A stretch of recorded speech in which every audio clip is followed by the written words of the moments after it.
I am Adrijana Vujadin, and this is SEO in 2025.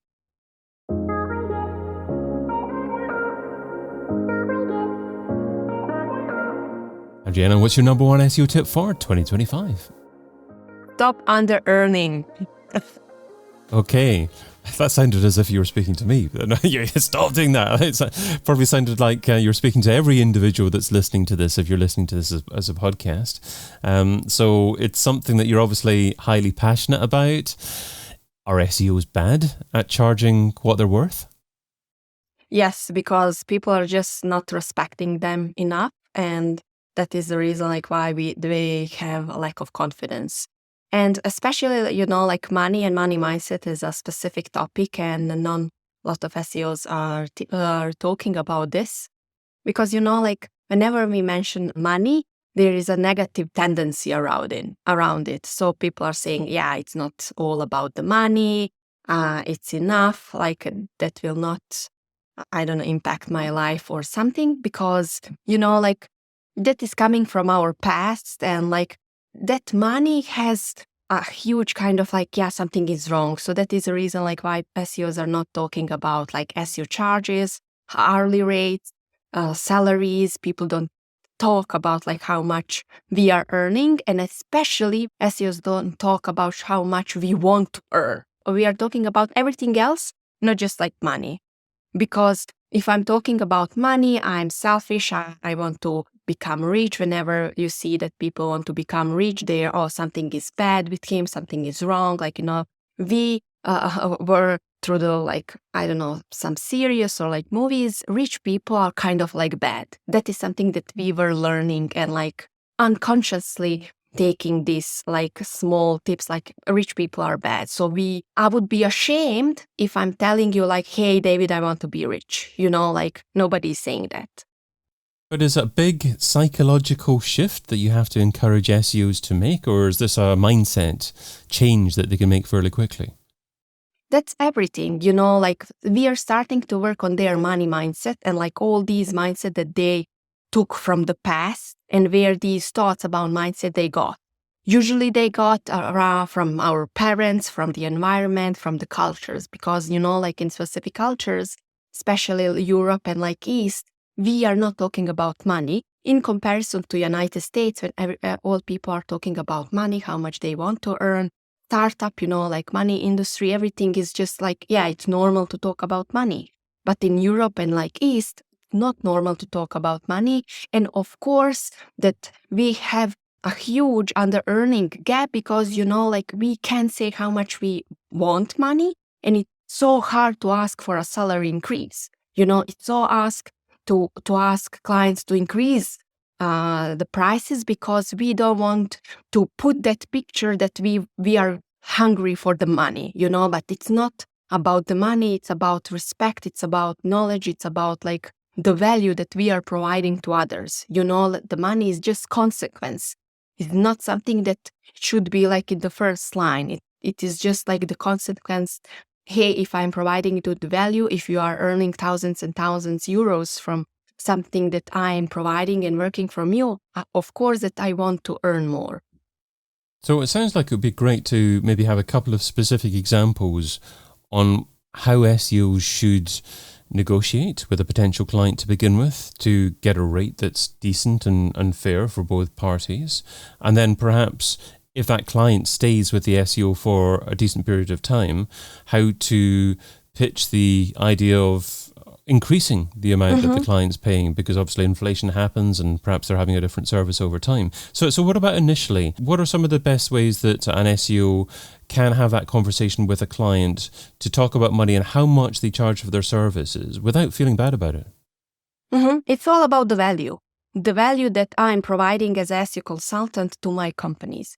So we are gaining knowledge, we are gaining experience, we are gaining everything through the years, but we are not gaining more money, and we are not gaining increased prices.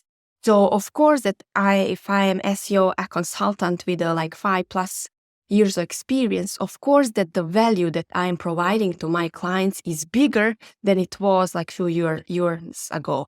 Can you imagine how much things and new experiences and new knowledge I was collecting during these years and how much money I can provide you now.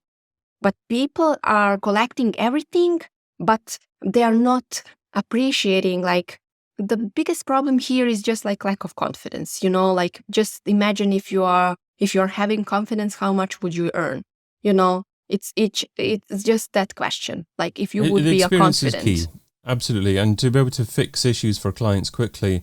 I remember the example of a workman coming around to the house to maybe fix a boiler or something like that. And coming in and tapping something with his hammer and fixing it in probably about 5 minutes and then going away. And then the customer receiving a bill for £200, let's say, in UK currency. And then the customer saying, but you took 5 minutes. I want an itemized bill. So he went away and he gave him an itemized bill that said, tapping the boiler, £10, 10 years of experience, £190.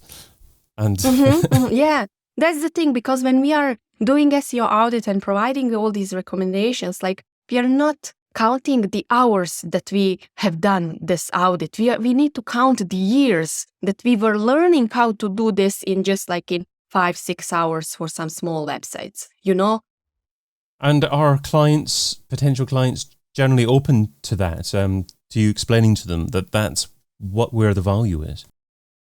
That's the thing, like it's about your confidence, how you are explaining the value. Like it's about the energy, it's about the results, how you are showing results, how you are providing the value. Of course, that like some of them, maybe they don't understand, but also some of them, they definitely understand. So it's just like with which people you want to work with, like do you want to work with people who don't see the value? Because that's the thing, if people are not willing to pay you, they don't see the value. That's the only reason. Usually cheap clients, they don't see the value, but like it's not that they don't see the value in us. They also don't see the value in other vendors. So it's just comes to the question with which people I want to work. People who are valuing me, who is respecting me, who is like seeing all the work that I'm doing for them, or just like cheap people that every price increase is too expensive for them. And some people see the value. I've certainly had experience. I've seen clients who have paid over £10,000 example for a single report, just because they value that single report. So how do you go about determining what you're worth?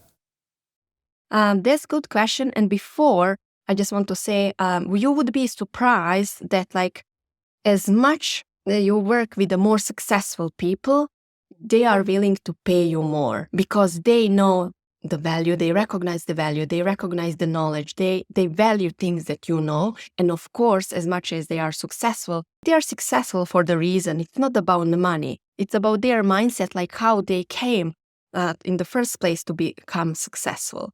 So that's the mindset. And of course, like people with the mindset, they see the value in like all these things. So how you're becoming with your price? Determine exactly what you're worth, yeah. How you're determining. It's basically you're starting with the one price, and then that price is coming from you, like I can't tell you like if your SEO audit is going to be worth like 1,000 or like 10,000. It is coming from your inside. You know how much knowledge you have, how much years of experience you have, how much other examples of these similar SEO audits you have done. So if for the SEO audit you need like 10 hours, then you will come with that price from you. And then like moving forward, you will feel, like you will feel, oh, I'm working so much on this audit. Maybe I am including like 15 hours, but now I can charge 15 hours because like we said like 10 hours. So the next SEO audit is an example when you can increase the price, like because you know the value that you are bringing to the client, how much hours you have just like used for something, and then you're incorporating all the knowledge you have to actually come up with a higher price and then like know how to sell it, how to sell your value to this client. And is it reasonable to charge the client based upon value to the client? For instance, if you can measurably forecast that the work that you're going to do or the report that you're providing will generate the client $1 million more worth of business, then 10% of that is £100,000, $100,000. So is that reasonable to actually base your fees upon the potential upside to the client? Depending on which stage of the SEO knowledge you are. For the beginners, and I wouldn't recommend that because the SEO crazy world, you can't guarantee some results, but definitely you can put some fixed price for something like manually that you are working, and then for the results that you can prove that SEO brought to that website, you can put some percentages. And then working on provision is not bad. It is motivation for you to actually bring more value to the customer, and also customer, when they are seeing that you're bringing more and more, of course that he or she, they will be able to give you increase the percentage of something. But that is depending on it needs to be some fixed amount because of these algorithms and uncertainties that we have with Google, and then you can put additional percentage, so it can be a win-win for both consultants. And what about someone who's been an SEO consultant for 3 or 4 years? Initially, they started off offering their services for fairly cheap, but now they've got clients that are actually paying them more money. But they've still got existing clients that aren't that profitable. Is it worthwhile going to those existing clients to say, look, we need to charge you significantly more, otherwise we can't justify doing business with you?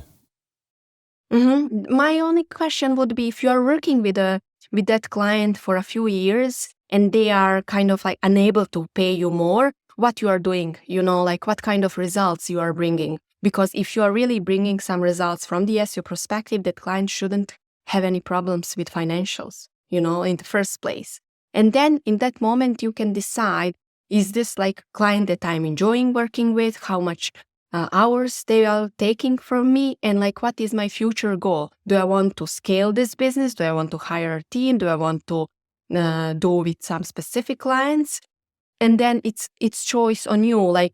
Are you still going to work for this client for, I don't know, for 500 euros for a month or something like that?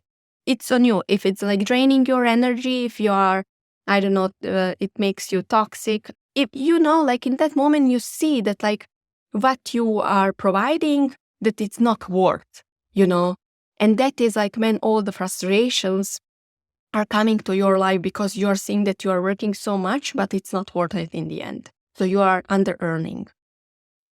Do you have any thoughts on how to position your offer? Because this is sales really, and I would imagine that most SEOs don't feel comfortable or natural at being a salesperson, but if they want to be in business for themselves, then they're going to have to embrace some of those traits. So what are 1 or 2 things that an SEO can do to a certain degree, be a better salesperson?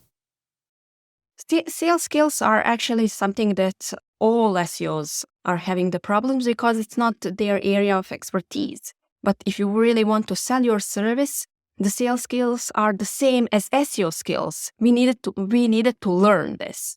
And we are learning by just repeating, by taking some sales courses. We are doing that on also mindset things, what are kind of sabotaging thoughts you are having, so you can't sell for the more money, or you can sell for the long-term service or something like that. So everything is your thoughts, sales skills are something that SEOs are ashamed of. I can't sell you for, I don't know, my SEO service for a couple of thousands euros because I'm ashamed, how I can take or ask for that money, But when you are working on your mindset, and when you are discovering all these sabotaging thoughts that you can't negotiate for salary increase, that you can't negotiate for increased prices, then sales is just natural conversation. Hey David, what I can sell you today. One of the best sales tips I got was to be quiet after you present the price. So you're summarizing the value in what you provide.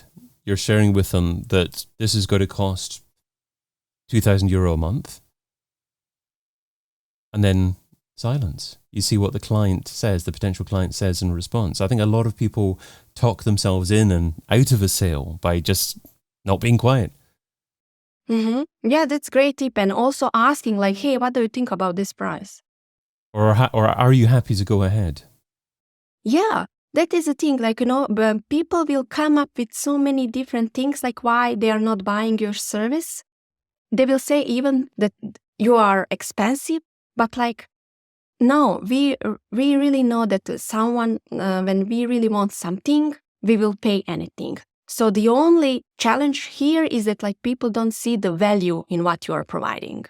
So once you are put all the objections about the value, and hey, let's talk about price. Is it expensive? Why you think it's expensive? Because like it's expensive, people will say, I don't know, like what kind of results.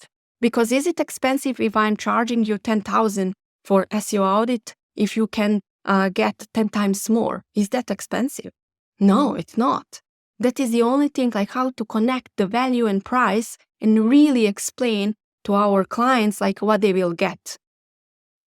If an SEO is struggling for time, what should they stop doing right now so they can spend more time doing what you suggest in 2025? They need to find time for themselves. Because the reason why they are struggling with time is in them. Like why they didn't delegate, they didn't put important things in their life. Something is wrong. But how do they know what to cut to find the time for themselves? They need to start working on their mindset. But what do they stop doing? Because they feel that they're busy, or is it just their fault? Is it actually the fact that they're not prioritizing things correctly? We can talk about so many different things, what they are doing wrongly on daily basis. But if you're not starting to do and find time for yourself, you have like 1 hour to do and work on your mindset on weekly basis. If you just like stop scrolling the LinkedIn, you will find a lot of hours there. Got you. Okay, so that should be priority number 1. It's in your diary. It's non-negotiable. That's your time for you. Yeah. Adrijana Vujadin is a mindset coach at AV Coaching, and you can find her over at adrianavujadin.com. Adriana, thanks so much for being part of SEO in 2025. Thanks, David. I've been your host, David Bain. Get your copy of SEO in 2025, the book, over at SEOin2025.com.